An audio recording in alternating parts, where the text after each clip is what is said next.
우리 좌우 사람에게 주의 은혜인 줄로 믿습니다. 오늘로서 레위기서를 마치려고 합니다.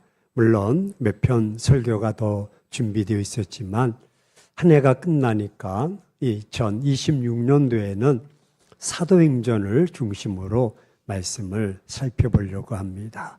시간 되시면 사도행전을 쭉 이렇게 읽어오시면 설교하는데 큰 도움이 되리라 믿습니다. 오늘 레위기서 마지막 설교 제목이 한번 고백합시다. 거룩. 거룩이라는 말씀. 하나님께서 모세와 그의 백성들에게 아주 단도직입적으로 요구하시는 내용의 말씀입니다. 오늘 2절 말씀에 보니까 너는 이스라엘 자손 온 회중에게 이렇게 말하라. 너희는 거룩하라. 왜냐하면 나 여호와 너희 하나님이 거룩합니다. 라고 말씀합니다. 한번 고백합시다. 너희는 거룩하라. 우리가 아는 대로 거룩이라는 말은 하나님의 속성 중에 하나입니다. 하지만 하나님의 거룩은 인간이 흉내낼 수 없는 아주 특별한 영역인 것입니다.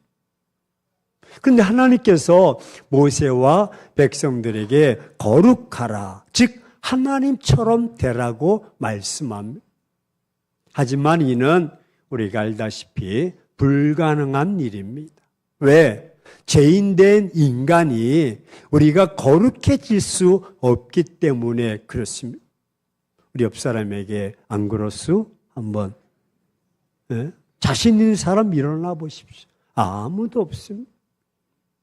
하지만 하나님께서는 백성들에게 거룩하라고 요구하십니다. 이것이 우리가 가져야 될 의문점입니다. 이것은 가당한 말씀일까? 아니, 가능한 말씀입니까? 우리는 절대로 하나님의 거룩을 이룰 수가 없습니다. 내가 나를 잘 압니다. 아니, 인간을 너무도 잘 알고 계시는 하나님께서 이러시면 곤란합니다. 인간이 할 수 없는 일을 지금 하라고 하십니다. 인간이 모방할 수 없는 하나님의 그 속성, 그 거룩을 요구하고 계십니다. 근데 왜 하나님께서 거룩하라고 말씀하실까? 이렇게 하나님께서 요구하시는, 말씀하시는 데에는 그만한 이유가 있으십니다. 그럼 그 이유가 무엇입니까? 하나님이 말씀하시는 거룩은 하나님처럼 하나님의 속성을 가지라는 말씀은 전혀 아닙니다. 그렇게 될 수도 없습니다. 또 하나, 아무것도 하지 말고 모양을 아주 경건한 사람처럼 포장하라는 말씀도 아닙니다. 옛날엔 그렇게 포장하기도 했습니다. 제가 어렸을 때는 성도들이 교회 갈 때 그때는 발걸음이 아주 거룩했습니다. 성경책도 다 가슴에 안고 왜 그렇게 거르십니까? 라고 물으면 거룩해야 된다. 그 성경책을 흔들면 거룩하지 않습니까? 아주 그런 모습으로 모방하기도 했습니다. 하지만 여기서 하나님께서 진정으로 요구하시는 것은 하나님의 자녀들이 하나님의 자녀다운 삶을 살라는 말씀인 것입니다. 그래서 하나님은 모세에게 3가지 말씀을 우리에게 주십니다. 하나님은 이렇게 사는 자가 하나님의 자녀가 될 수 있어 하나님께서 거룩하게 여기시는 백성이라고 여겨주시겠다는 것입니다. 그 말씀이 무엇입니까?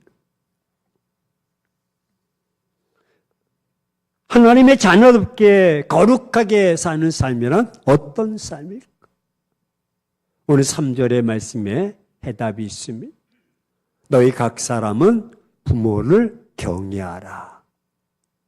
나의 안식일을 지키라.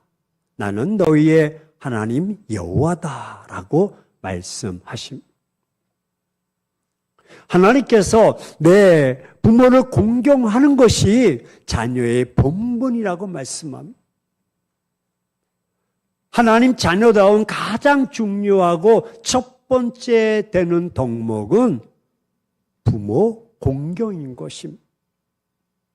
하나님의 자녀가 되는 덕목은 부모 공경이라고 말씀합니다. 이로 인해서 너희가 거룩해진다는 것입니다. 하나님 앞에 거룩한 삶을 살아가는 것은 바로 부모를 주 안에서 공경하는 삶인 것입니다. 하나님께서는 부모를 하나님처럼 섬기라고 말합니다. 이것이 하나님이 원하시는 거룩인 것입니다. 즉, 하나님께서는 부모 공경을 선민의 종교적 의무로 정하신 것입니다.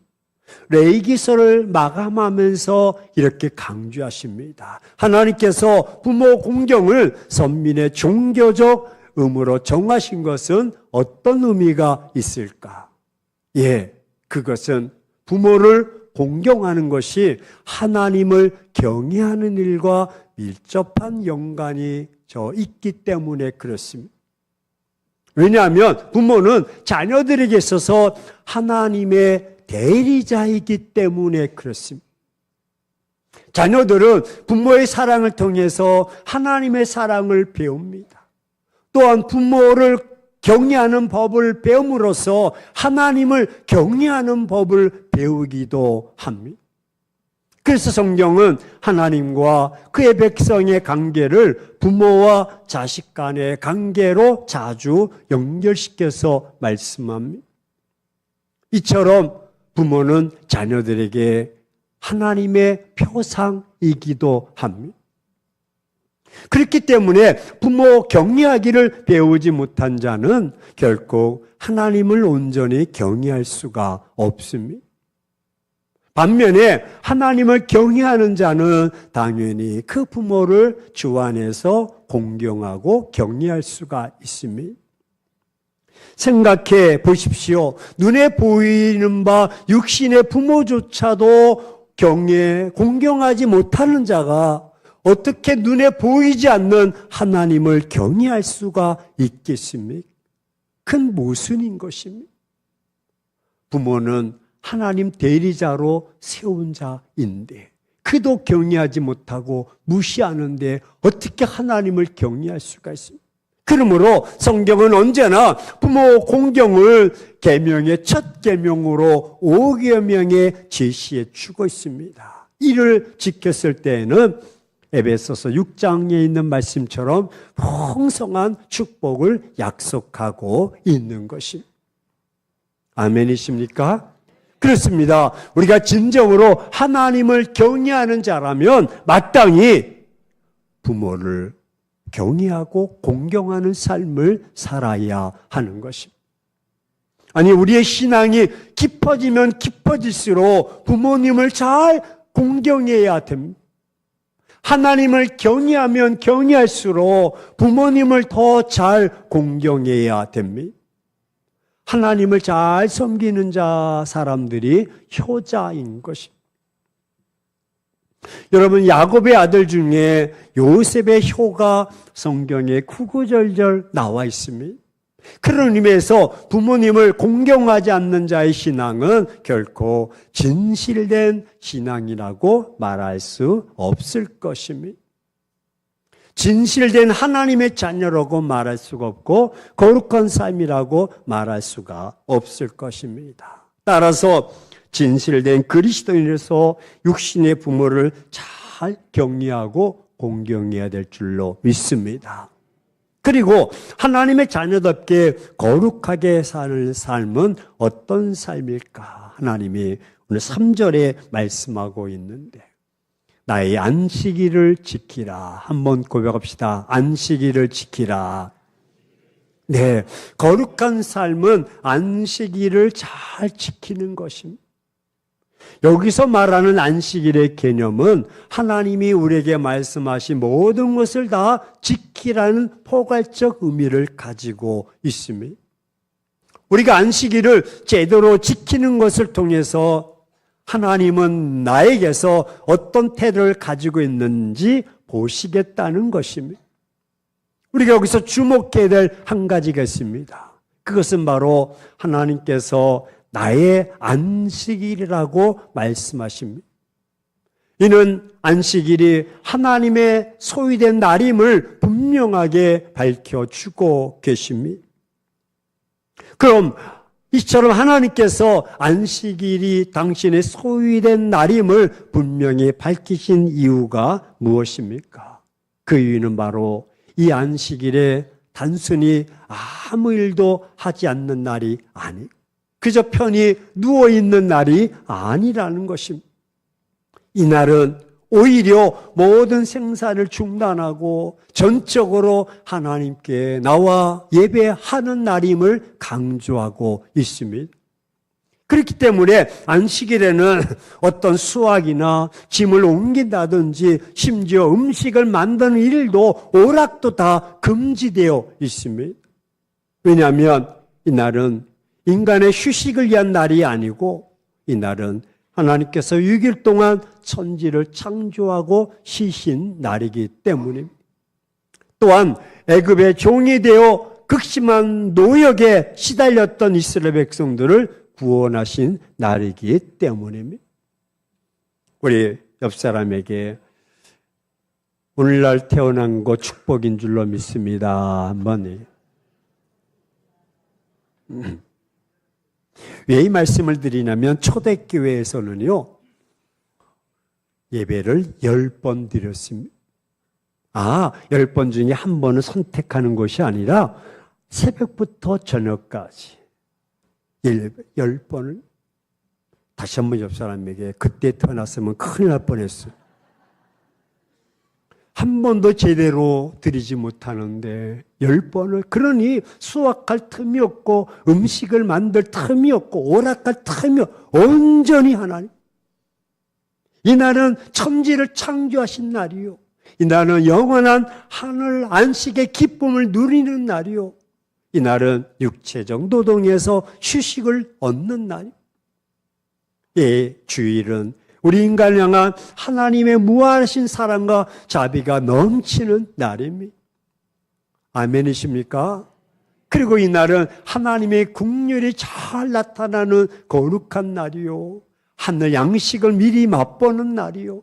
하나님의 자녀들이 그래서 너무너무 좋아 춤추며 노래하며 찬양하는 날인 것입니다. 이 날은 하나님의 거룩함을 덧입는 날이요. 그러니 우리가 어찌 놀랍고 큰 축복이 아니겠습니까?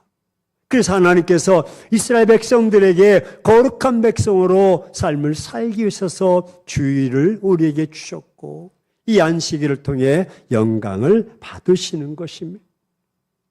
또한 하나님의 자녀답게 거룩하게 사는 삶이란 어떤 삶일까? 4절 말씀에 너희는 헛된 것들에게 향하지 말라. 너희를 위해서 신상들을 부어 만들지 말라. 나는 너희의 하나님 여호와시다라고 말씀합니다. 하나님처럼 거룩하게 사는 삶은 하나님께서 금하신 것은 하지 않는 것입니다.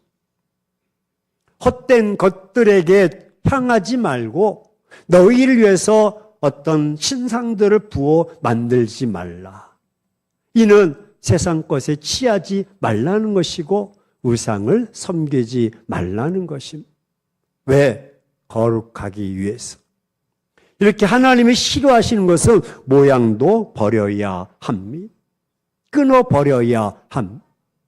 여러분, 하나님께서 싫어하시는 것은 바로 헛것이라고 헛것이 무엇입니까? 우리도 대화성, 야, 그거 다 헛것이야. 그렇게 이야기하지 않습니까? 우상숭배. 우상숭배하지 말라는 것입니다. 근데 하나님께서 이렇게 우상을 헛것이라고 표현한 이유가 있습니다. 그것이 어떤 능력도 권세도 없는 아주 무가치한 존재이기 때문에 우상은 헛것입니다. 그렇습니다. 우상은 인간이 손으로 만든 것입니다. 그래서 듣지도 못하고 먹지도 못하고 코가 있어도 냄새도 못 맡습니다. 입이 있어도 말도 못합니다. 제가 가구에 망우리 지역에서 사역을 하고 있을 때 망우리 또한 묘가 많습니다. 그래서 밑에는 석재상들이 많습니다. 돌을 깎아서 비석도 만들고 부처도 만들고 어느 날 지나가는데 큰 돌 위에 석공 아저씨가 앉아서 정을 가지고 막 엉덩이로 문들이고 발로 짓밟고 그래서 뭘 이렇게 지금 깎습니까? 부처를 깎는다. 아니 부처를 이렇게 질질 밟고 엉덩이로 뭉개면 되겠습니까? 그랬더니 그분이 하는 말, 내 안들 알게 뭐요? 내가 만들어 달라니까 만들어주는.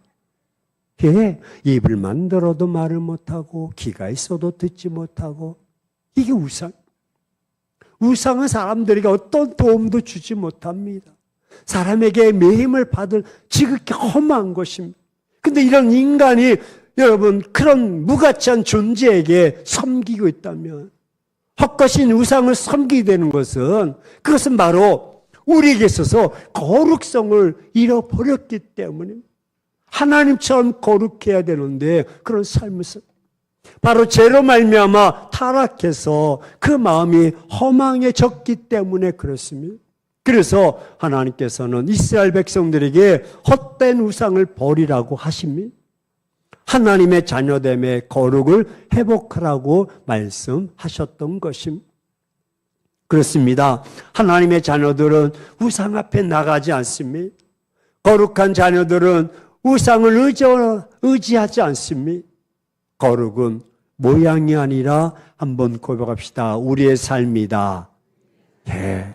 거룩은 나에게 아주 가까운 사람, 그 사람이 내가 하나님의 사람인 것을 아는 것이 거룩인 것입니다. 야, 너도 교회 다니냐? 라고 한다면 이는 이미 거룩이 파괴된 것입니다. 너처럼 교회 다니면 내가 교회 안 다니겠다 라고 듣는다면 이는 거룩이 파괴된 것입니다. 사랑하는 행복한 교회 성도 여러분, 나는 나름대로 거룩하게 신앙생활하고 있다고 생각합니다. 왜? 기도도 많이 합니다. 성경도 많이 읽습니다. 전도도 합니다. 시간이 되면 헌신도 합니다. 봉사도 열심히 하고요. 직분도 받았기 때문에 있어야 될 자리에 있고 열심도 많이 냅니다. 그래서 스스로 이런 신앙 경륜의 캐리어를 가지고 있기 때문에 내가 이 정도 하면 거룩하다고 생각합니다. 하지만 이 시간 진단합니다. 이것은 우리가 가지고 있는 모순입니다. 내가 알고 있는 가장 가까운 사람들이 나를 향해서 무슨 말하고 있을까? 내 부모도, 내 형제도 나를 향해서, 교회 다니는 나를 향해서 무엇이라고 말씀하고 있습니까? 부모로부터 진정한 신실한 그리스도인으로 인정받고 있습니까? 담임 목사로부터 당신은 정말 진정한 거룩한 그리스도인이십니다라고 인정받고 계십니다. 자, 이 시간 테스트합니다. 우리 찬양대부터 쭉 내 앞에 나오셔서 제 얼굴을 빤히 쳐다보시면 제가 당신은 진정한 그리스도인이십니다라고 말하지 않으면 그냥 지나가시고. 왜 안 나와요? 찔리는 게 있는가 봐요. 네. 다 정말 하나님 보실 때, 주여정이 볼 때, 내 부모가 볼 때 부모를 잘 공경하고, 야, 너 정말 예수 잘 믿는다. 거룩하다. 그리스도인들에게 어떤 말, 우리 성도들에게 어떤 말을 듣고 계십니까? 무슨 모습을 보여주고 있습니까? 더욱이 세상 사람들에게 무슨 말을 듣고 있습니까? 전혀 교회 다니는지 예수 믿는지도 모르고 그런 삶을 살아. 하나님이 원하는 삶은 거룩한 삶인 것입니다. 신앙의 연수, 직분 이런 것이 아닙니다. 하나님은 거룩에 들어가는 덕목을 그런 직분, 너 신앙의 경륜이 몇십 년 그런 거 묻지 않으십니다. 우리가 얼마나 움직이고 어떤 삶을 살아가고 있느냐를 보고 계십니다. 그렇다면 롤 모델이 누구일까? 예수님처럼 살면 됩니다. 예수님을 닮는 것입니다. 왜? 예수님은 부모를 잘 공경하셨고 주일 안식일을 잘 지켰고 우상 숭배 하나님이 싫어하는 것은 다 거절했습니다. 세상과 타협하지 않았습니다. 그래서 많은 자들이 오고 오는 자들이 그 주님을 따르는 것입니다. 예수님은 거룩한 삶을 살지 않는 자들을 향해서 오히려 분노하셨습니다.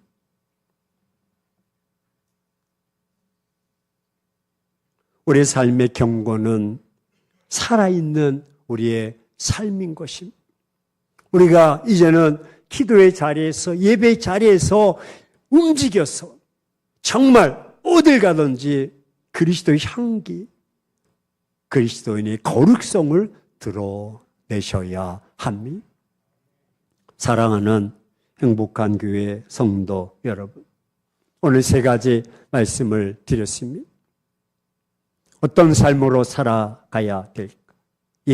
거룩은 레위기서를 마치면서 마지막 주님이 하고 싶은 말, 내가 거룩하니 너희도 거룩하라. 근데 거룩은 어떤 모양을 모방하는 것이 아니고 세 가지 미션을 주셨습니다. 부모를 공경하는 것입니다. 부모는 하나님이 세우신 하나님의 모습인 것입니다. 육신의 부모, 에베소서 6장에 있는 말씀처럼 잘 섬김으로써 축복의 통로가 되는 것입니다. 더욱이 육신의 부모뿐만 아니라 영적인 부모도 있습니다. 그것은 바로 주의 종입니다. 부모님의 마음을 편하게 해드리고 잘 공경하면 부모로부터 축복의 통로가 내게 흘러 넘칩니다. 세우신 주의 종을 통해서 주의 종의 마음을 기쁘게 하고 잘 공경하면, 여러분, 부모를 공경한다는 것은 그 부모가 잘 되는 것이 아니라 부모를 통해서 내가 자녀가 잘 되는 길이기 때문에 그렇습니다. 여러분이 저를 공경하고 제 마음을 편하게 하는 것은 제가 잘나게 사는 것이 아니라 저를 통해서 여러분의 가정이 자녀가 축복받고 형통하게 하기 위한 것입니다. 싫으면 일어나 보세요. 주의 종을 힘들게 해서 잘 되는 사람 전 별로 못 봤어요. 주의 종을 공경하고 부모님을 공경하고 섬기는 자녀치고 제대로 안 되는 가정 제가 못 봤어요. 섬겨야 됩니다. 부모를 섬기듯이 주의 종의 마음을 편하게 해야 됩니다. 잘 섬겨야 됩니다. 이게 거룩의 미션인 것입니다. 내가 잘 먹고 내가 잘 살고 내가 잘나기 위해서 그런 것이 아니라 부모가 그렇게 되는 것이 아니라 그로 인해서 내가 축복의 통로가 되고 할렐루야 그 관계를 인해서 내가 축복의 통로가 되는 것입니다. 그리고 주의를 목숨을 내놓고 지키는 것입니다. 록펠레의 어머니가 그의 아들 록펠레에게 주의를 거룩하게 지켜야 된다. 맨 앞에서 예배 드려야 되고 목사님을 하나님처럼 내 부모처럼 잘 공경해야 되고 11조를 잘 드려야 된다. 우리가 수백 번 들었던 이야기 아닙니까? 축복의 통로인 것입니다. 주의를 목숨 걸고 이 날은 내 날이 아닙니다. 다 지키는 것이고 세상과 타협하지 않고 우상에 굴하지 않고 오직 하나님만 바라보는 이런 삶이 바로 하나님께서 레위기서를 통해서 마지막 미션 거룩인 것입니다. 거룩은 거창하지 않습니다. 내 부모를 잘 오늘 돌아가셔서 지방에 계시거나 멀리 떨어져 계시면 꼭 안부전화 하시길 바랍니다. 그런 자에게 복이 있습니다. 축복의 통로가 되고 주의 종의 마음을 편하게 하고 주일은 내가 어떻게든지 2026년도 목숨을 걸고 내가 지키리라. 그 목숨 걸고 지키고 세상과 타협하지 않고 우상에게 내 마음을 빼앗기지 않고 다 살아가는 것이 바로 거룩인 것입니다. 이런 미션을 잘 수행함으로써 들어와도 나가도 축복의 통로가 다 되기를 주의 이름으로 축원합니다. 축원합니다.